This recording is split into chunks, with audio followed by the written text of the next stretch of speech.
Хорошо, да. Добрый день, уважаемые коллеги. Немножечко с опозданием прозвенел звонок в нашу онлайн-школу «Точка роста». Сегодня у нас третье занятие, которое посвящено очень актуальному вопросу. Это подготовка к разработке рабочих программ учебных предметов и курсов, которые ведутся с использованием ресурсов и методических рекомендаций федерального оператора. Нужно сказать, что на данный центр, на центры образования «Точка роста», центры цифрового образования, IT-КУБ и школьного кванториума возлагаются очень большие надежды, и новые формирующиеся программы направлены на формирование различных видов функциональной грамотности обучающихся, преследуют цель ориентация учащихся вот в новом таком постоянно меняющемся мире, формирование у них таких качеств личности, которые бы способствовали лучшему усвоению тех необходимых знаний, умений, которые помогли бы современному ребенку жить в этом сложном, так называемом ВУКа-мире. Но нужно сказать, что кроме того, центры «Точка роста» могут выступать в роли пространства, где будет место не только для обучающихся, но также для их родителей и других категорий взрослых, в том числе и для педагогов. И, конечно же, важное значение в организации образовательной деятельности имеют программы учебных предметов, внеурочных курсов и программ дополнительного образования. Нужно сказать, что сегодняшнее наше занятие, оно будет, как третье такое вводное занятие, по сути дела, это теоретическое занятие, а в дальнейшем, вот уже с ноября месяца у нас начнутся такие занятия, которые потребуют вашего активного участия. Это будут методические семинары, мастер-классы, но еще никто не прислал мне, к сожалению, никакой заявки, никакого вопроса, а с какой темой можно выступить и когда. Я вас настоятельно призываю к тому, чтобы вы проявили свою инициативность и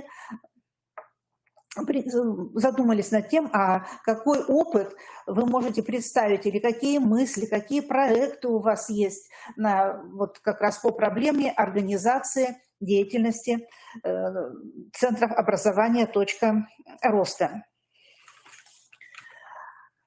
Так, Александр Михайлович, а чуть теперь она не нажимается. Угу. Ага. Так, в прошлый раз, спасибо, в прошлый раз мы с вами говорили о том, как должен выглядеть сайт раздела, как должен выглядеть раздел «Точка роста» сайта общеобразовательной организации. И такой важный подраздел мы с вами характеризовали, это подраздел «Образовательные программы». Это очень важный подраздел, в котором аккумулируются самые различные документы методического характера, которые показывают всю систему работы организации на основе нового центра, на базе нового центра. Так, перечисляю еще раз, это все программы учебных предметов. А это какие могут быть программы? Это программы по биологии, по химии, по физике, по информатике, по технологии, по ОБЖ, в зависимости от того, какова направленность вашей точки роста. Далее мы читаем, должна быть какая-либо информация о порядке осуществления деятельности по образовательным программам, сведения о категории обучающихся, осваивающих образовательные программы. То есть это могут быть программы, например, для детей с ограниченными возможностями здоровья. Так, это могут быть программы для детей, которые показывают какие-то выдающиеся результаты освоения программы в какой-то определенной предметной области. Обращаю, пожалуйста, внимание на очень важное и перспективное направление – это данные о сетевой форме реализации отдельных образовательных программ или модулей. Тема сетевое взаимодействие при реализации программ в точке роста – это у нас отдельная тема. И порой, когда мы читаем, знакомимся с какими-то программами на сайтах других школ, да, то можно прочитать, что программы реализуются в сетевой форме. Но на самом деле это порой не так. Очень мало сейчас школ, которые реализуют программы в той сетевой форме, как это истинно подразумевается. И, возможно, другая какая-то еще информация, которая уже на усмотрение руководителя Центра точки роста, руководства образовательной организации, да, которая может быть размещена в этом подразделе и так или иначе прояснять, как же ведется работа по какому-то направлению образования. Вот очень жалко, что на прошлом нашем занятии было очень мало педагогов, а ведь наполнение сайта – это не только как бы функциональная обязанность лица, ответственного за сайт, а нам нужно всем дружно, всей командой школы вот заполнять вот этот вот важный раздел. Нет, Александр Михайлович не хочет нажиматься почему-то сейчас. Разработка программ идет на основе как хорошо известных вам документов Федерального закона об образовании, Федерального государственного образовательного стандарта и также новых документов, которые мы уже с вами знаем, и я думаю, кто-то из вас посмотрел эти документы. Это распоряжение Министерства просвещения Р5 и Р6, пожалуйста, далее, и Р6, в которых рассмотрены методические рекомендации, как осуществлять образовательный процесс, как организовывать работу в точках роста различной направленности. Обращаю ваше внимание, что есть еще один вид методических рекомендаций, которые завизированы Центром, методические рекомендации по созданию региональной сети центров образования профили «Точка роста» от 25 июня 2020 года с таким вот сложным номером. Тоже там мы найдем некоторые рекомендации по организации образовательного процесса. Ну и затем это будут какие-то другие методические материалы, которые постепенно будут выходить на сайте Министерства просвещения или на сайте Академии Министерства просвещения, который является федеральным оператором по реализации федерального проекта «Современная школа». Александр Михайлович, пожалуйста. Дальше. Что оно не нажимается? Спасибо.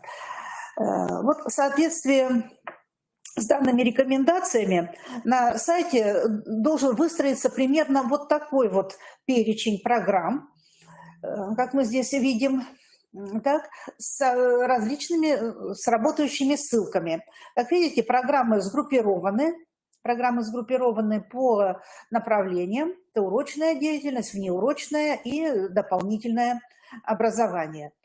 Ссылки здесь... В данном случае ссылки работающие, и когда мы открываем ссылку, то должны наблюдать ту или иную программу. Так, ну вот, например, такой вот вариант оформления ссылок. Возможно, название программы и указание руководителя этой программы, разработчика программы. Так. Ну, мы с вами в дальнейшем будем на следующих наших занятиях, это уже после Нового года, будем говорить об особенностях программ внеурочной деятельности и программ дополнительного образования. Сейчас мы об этом говорить не будем. Итак, значит, вот такие вот программы, как я сейчас вам примерно показала, да, они должны быть четко видны в подразделе данного сайта. Методическое сопровождение. Сейчас выпущены, вернее, изданы Министерством просвещения, Академией Министерства просвещения различные рекомендации по реализации образовательных программ с использованием оборудования Центра «Точка роста».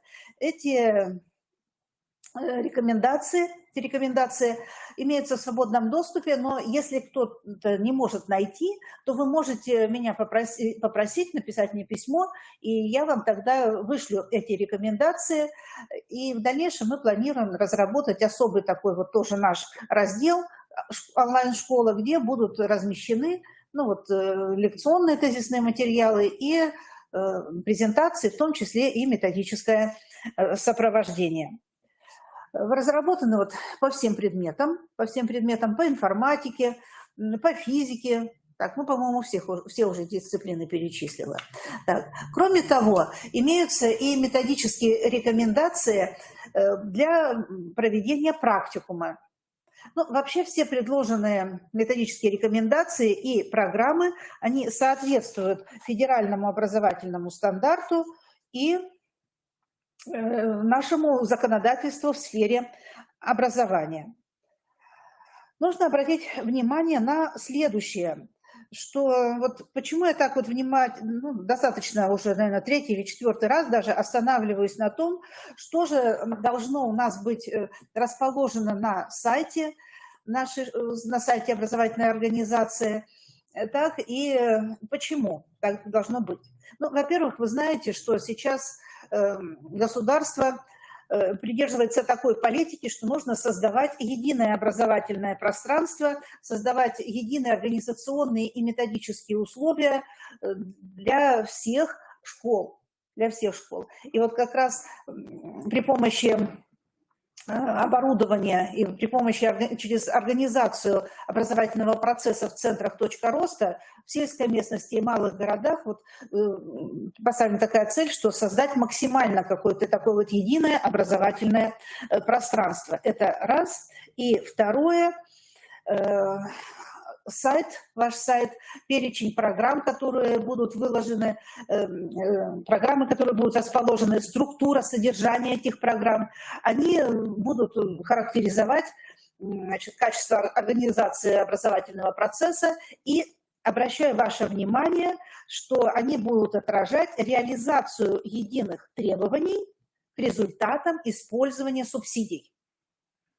Если так просто говорить, то сколько денег тебе мама дала на мороженое, например, ты должен отчитаться по этим денежным средствам. Так и тут. Государство выделяет субсидии, которые направлены на закупку оборудования, на ремонт, который происходит в образовательной организации. И теперь сайт, качество программ, они отражают, как же реализуются эти требования к использованию субсидий. Далее, на что еще хочу обратить ваше внимание, что те методические рекомендации к организации образовательного процесса, которые изложены в документах R5 и R6, они содержат минимальный перечень требований. Вообще вы в этих рекомендациях R5 и R6 не найдете ничего, чтобы касалось уж так особо образовательных программ. Но эти требования являются минимальными.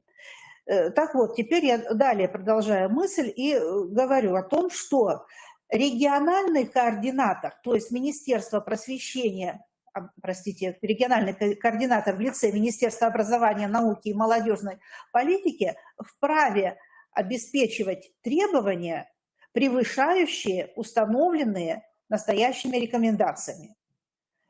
То есть рекомендации – это минимальное то, что нужно выполнить. Но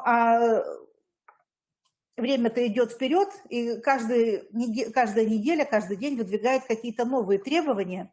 И нам нужно научиться соблюдать тот минимум, который изложен в документах, и быть готовыми к тому, чтобы какие-то другие нормативные акты были уже использованы нами. Так, на это обращаю ваше внимание. Перейдем к структуре рабочей программы. Вы уже теперь все знаете, что в программе мы теперь не пишем пояснительную записку, Это приказ Министерства просвещения от 11 декабря 2020 года.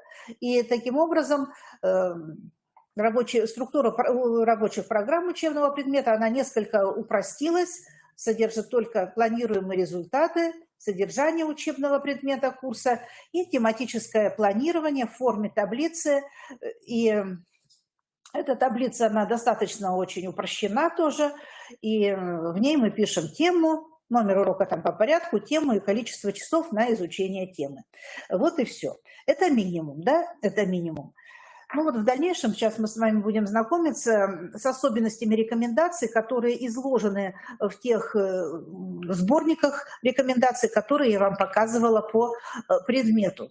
Вот нам нужно решить вот такую вот дилемму, то есть такое вот противоречие, да? Структура программы ПАВГОС, она достаточно очень простая, да, краткая. А вот если мы посмотрим на рекомендации программ, да, Центра «Точка роста», то здесь предлагается несколько расширенная форма. Планируемые результаты, понятно, содержание программы. Есть рекомендации по организации контроля результатов обучения и тематическое планирование в форме таблицы, и эти таблицы расширены. И вот сейчас я хочу остановиться на характеристике вариантов тематического планирования. Так? Мы с вами их проанализируем, определим некоторые такие вот неточности, которые там есть, хотя это московские публикации, так, на это обратим внимание. И вот задача состоит в том, чтобы определить вот эти вот направления, подходы к разработке программ учебного предмета. Так. Ну вот первое, с чего мы начнем, это то, что на титульном листе программы по учебному предмету, так, обязательно, эта программа выставляется на сайт, так вот, обязательно должны быть все подписи и печати. Иногда можно увидеть, что выставлена программа на сайте, а сайт – это официальный сайт образовательной организации, а программа не имеет никаких грифов, никаких подписей, никаких печатей, которые удостоверяют то, что эта программа принята и реализуется в образовательной организации. Вторая особенность заключается в следующем. Обратите, пожалуйста, внимание, что на титуле рабочей программы обязательно должно быть написано с использованием оборудования или с использованием ресурсов Центра «Точка роста». Это обязательное требование. Следующее. Давайте рассмотрим варианты планирования, тематического планирования. Нужно сказать, что вот в этих вот книжицах, которые показаны у меня, да, дается планирование не всего раздела программы, так, а только приводятся примеры тех уроков, на которых с точки зрения разработчиков этих рекомендаций можно использовать какое-то оборудование, которое пришло с этим центром. Итак, повторяю, что когда мы будем смотреть эти рекомендации в этих книжках, да, то мы не найдем рекомендации на все 35 уроков или на все 72 урока. Будут рекомендации только по нескольким урокам. Ну вот, например, да, вот кожа. На изучение кожи в 8 классе отводится 4 часа, а рекомендации даются только к одному уроку, так, только к одному уроку, и именно к этому уроку предлагается цифровое какое-то оборудование. Так? Значит, сейчас мы уже отмечаем с вами, какой подход в направлении разработки программ, что обязательно в тематическом плане должно быть указано оборудование, которое вы используете по своему направлению. Понятно, да? Теперь смотрим на вариант тематического плана. Тематический план расширен. Ну, примерно где-то мы возвращаемся таким образом где-то, наверное, в 90-е годы, в 2000-е годы, когда тематическое планирование составлялось достаточно подробно и предлагало нам почти что уже готовый план урока. на что здесь нужно обратить внимание. Вот обращаю ваше внимание на, на колоночку «Целевая установка урока».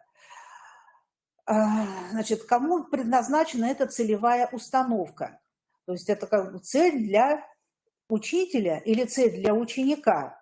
Объяснять назначение там увеличительных приборов. Вот непонятно, кто будет объяснять. Так?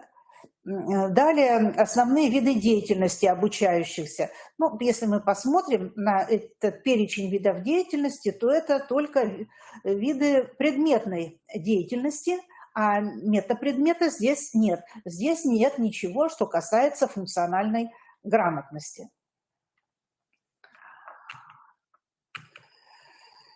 Так, следующий вариант – это тематическое планирование по химии.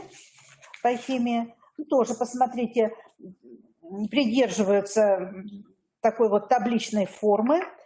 Так, ну на что здесь нужно на что нужно обратить ваше внимание? Ну вот, например, целевая установка урока тоже как сформулирована недостаточно корректно. Целевая установка урока – знакомство с основными методами науки. Кто будет знакомиться? Или это учитель будет знакомиться, или это ученики будут знакомиться. Или вот такая вот формулировка – дать представление о точности измерений цифровых датчиков. Ну, понятно, что это учитель будет давать. Но давайте вспомним, что с позиции системно-деятельностного подхода такие формулировки, как познакомить, дать, это уже устаревшие формулировки. Если мы посмотрим далее планируемые результаты, то тоже планируемые результаты даются только на уровне предмета, метапредметной составляющей в данном случае нет. Но есть колоночка «Используемое оборудование». Так, следующий предмет у нас… нажмите, пожалуйста, Александр Михайлович. Так, следующий предмет – информатика. Ну вот, к сожалению, кто, значит, ведет этот предмет, вот особо полагаться на данную форму тематического плана не стоит, особенно в части, ну и тема. В теме, например, есть такие вот формулировки, как знакомство со средой. Очень, наверное, со средой виртуальной реальности какой-то, да, знакомство со средой. То есть согласитесь, что так тема не пишется. Ну, а далее вот предпоследняя колонка, основные виды деятельности. Вот, к сожалению, здесь никак невозможно с этим согласиться. Давайте посмотрим. В первом уроке что делают дети? Слушают объяснения учителя, наблюдают за работой учителя. Это 5 класс, да? Так, и далее я считаю 8 класс. 8 класс. Так, перевернулась. 8 класс. Тоже там 28 урок идет. Опять, что делают дети? Наблюдают за работой учителя, отвечают на контрольные вопросы. Ну да, здесь есть элементы самостоятельной работы. 8 класс наблюдают, да. 9 класс. Вот. 34-й тут урок, пример у меня приведен. Что делают дети? Слушают объяснения учителя, наблюдают за работой учителя. То есть, вот, к сожалению, здесь никакая динамика в развитии каких-то универсальных учебных действий детей вообще не просматривается. Вот кто работает по учителя информатики, пожалуйста, обратите на это внимание. И в качестве образца ни в коем случае нельзя брать этот пример. Так, значит, далее у нас идут очень новый подход, принципиально новый подход к построению программ по технологии. Так, обратим внимание на этот слайд. Вот кто не связан с этим предметом, наверное, будет интересно понять принцип построения программы. Здесь несколько модулей мы имеем. И вот посмотрите, если, например, вот смотрим так вот зелененькие вот эти вот прямоугольнички, да, в 5 классе дети начали изучать программы промышленного дизайна и робототехники, да, потом в 6 классе 2021 году они изучают виртуальную реальность, далее в 7 классе геоинформационные системы, IT-программы, так, и заканчивают проектной деятельностью. Вот такая вот выстраивается диагональ. Ну и затем вот, если дальше мы будем смотреть, вот если мы посмотрим девятиклассников, да, в 2021-2022 году они сейчас у нас обучаются, так, то они осваивают сейчас только примеры проектной деятельности. Далее вот посмотрим, ну, например, вот такие вот фиолетовые ромбики в 2021 году. Например, если пятиклассники поступили к нам сейчас, так, то они изучают промдизайн и робототехнику, виртуальные технологии и геоинформационные системы. Ну и так дальше они пройдут тоже все курсы. Вот такое вот диагональное построение курсов. Конечно же, это совершенно принципиально новый подход в построении программ. Так, ну, здесь показаны традиционные такие вот слайды, как выглядят обложки программ по технологии. Так, извините, я нажала. Так, программирование на питоне, так упрощенно говоря. Геоинформационные технологии, вот очень успешно данные технологии используются не только на уроке, вот это вот технологии, но и на уроках географии уже освоили передовые учителя. Так. Но на что нужно обратить внимание? Вот несмотря на всю прогрессивность вот таких вот программ, на особенности их содержания, формируемых умений, но тематическое планирование, оно не соответствует вот тем требованиям, которые предъявляются у нас в педагогике. Поэтому тем учителям, которые осуществляют тематическое планирование, нужно как-то несколько расширить, конкретизировать эти программы, это тематическое планирование, и указать, какие виды оборудования используются.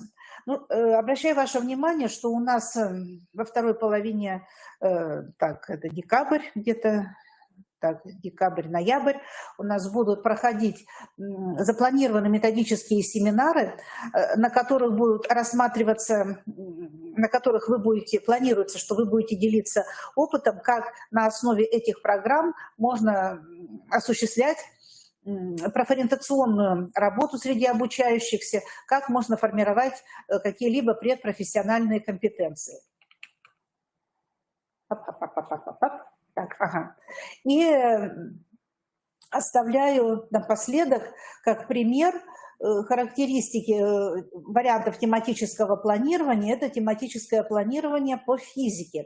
Вот это вот очень удачный такой вот вариант, когда здесь мы видим, ну, здесь опять же есть некоторые такие вот нюансы. Так, ну, например, тема «Лабораторная работа 1». Вот слово «лабораторная работа» – это не тема. Да, нужно как-то вот сама тема изучается, да, в ходе лабораторной работы. Так, основное содержание я опускаю. И вот посмотрите, пожалуйста, что здесь в этом тематическом варианте предложены как предметные результаты, так и показан метапредметный результат. Вот это вот хороший такой вот образец вдумчивой работы. И если учитель возьмет, ну, будет ориентироваться на такого рода планирование, то, я думаю, он достигнет больших успехов в своей работе. Итак, какие же подходы мы с вами определили? Какие подходы мы с вами определили? Давайте так попытаемся их еще раз перечислить. Это особенности оформления титульного листа. Так? Это расширенное тематическое планирование.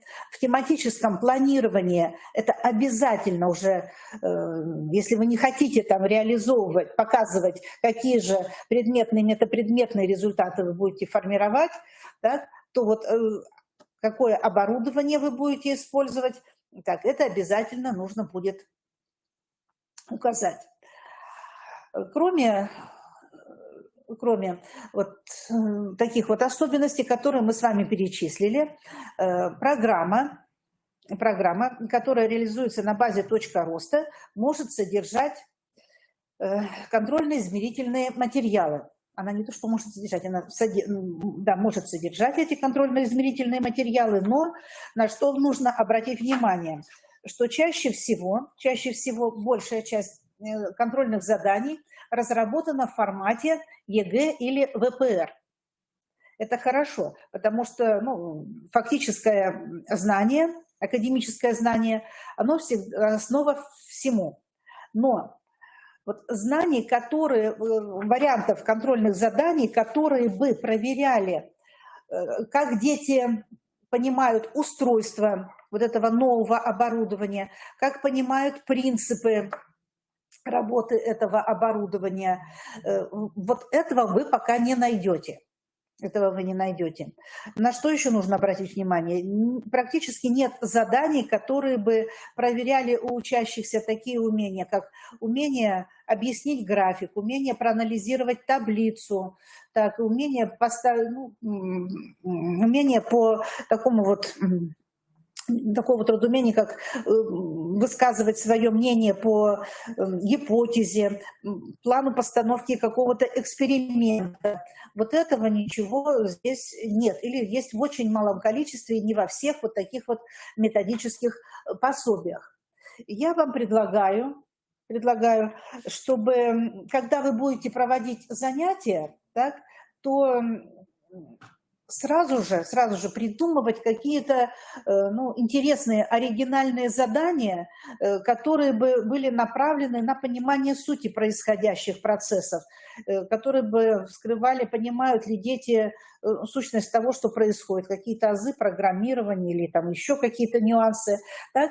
И затем, вот, по крайней мере, у меня такая мысль, чтобы мы потом собрали вот такие вот интересные ваши разработки в плане не только контрольных каких-то мероприятий, может быть, методических рекомендаций. И в конце года, может быть, что-то издать, какое-либо маленькое пособие, небольшое пособие, которое бы помогло в дальнейшем, у нас уже будет больше точек роста, чтобы помогли эти рекомендации в дальнейшем другим учителям.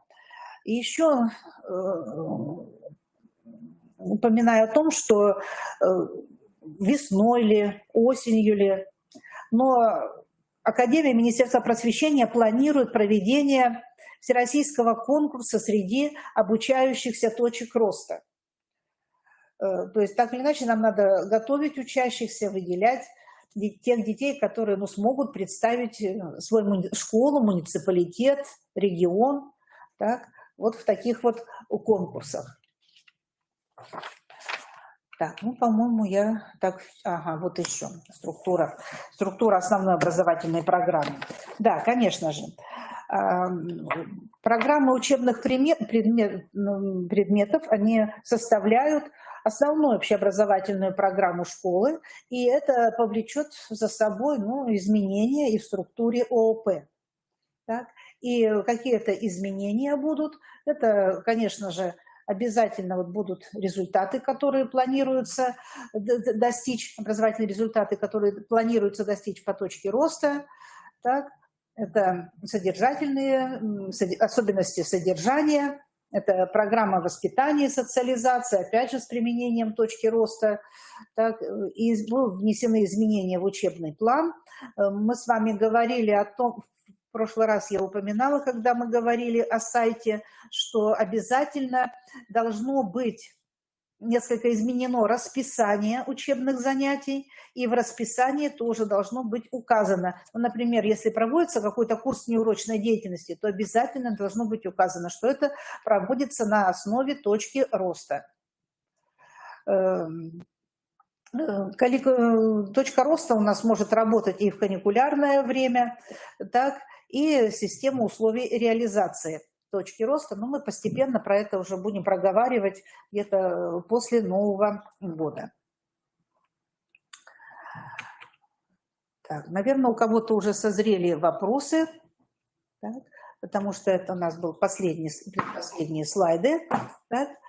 Наша школа не закрыта, так, школа продолжает работать, и кто еще не зарегистрировался, вы можете зарегистрироваться на сайте, так, обязательно, потому что мы все 64 точки роста, простите, так сказать, проточкуем, составим реестр, так, выясним, кто, педагоги из каких школ еще у нас не зарегистрировались. Так. И будем общаться далее. Так, и у нас следующий сайт как раз, следующий слайд, это контакты. Так, я обращаю ваше внимание, что мой рабочий телефон изменился. Так, добавочный 318. Так, почта рабочая. Пожалуйста, пишите, звоните. Будем обмениваться своими мыслями, своими проблемами и будем искать совместно пути их решения. И еще раз говорю, чтобы вы обдумали, вот с какой проблемой, с какими вопросами, планами, проектами вы можете выступить в нашей точке роста. Наша точка роста является, как мы считаем, прекрасной площадкой для живого обмена опытом. Поэтому я вас всех жду в нашу школу. А презентацию, да, пожалуйста, она будет доступна на сайте. Если у нас еще там, у нас презентация первого нашего занятия должна быть, презентация второго занятия и презентация третьего занятия.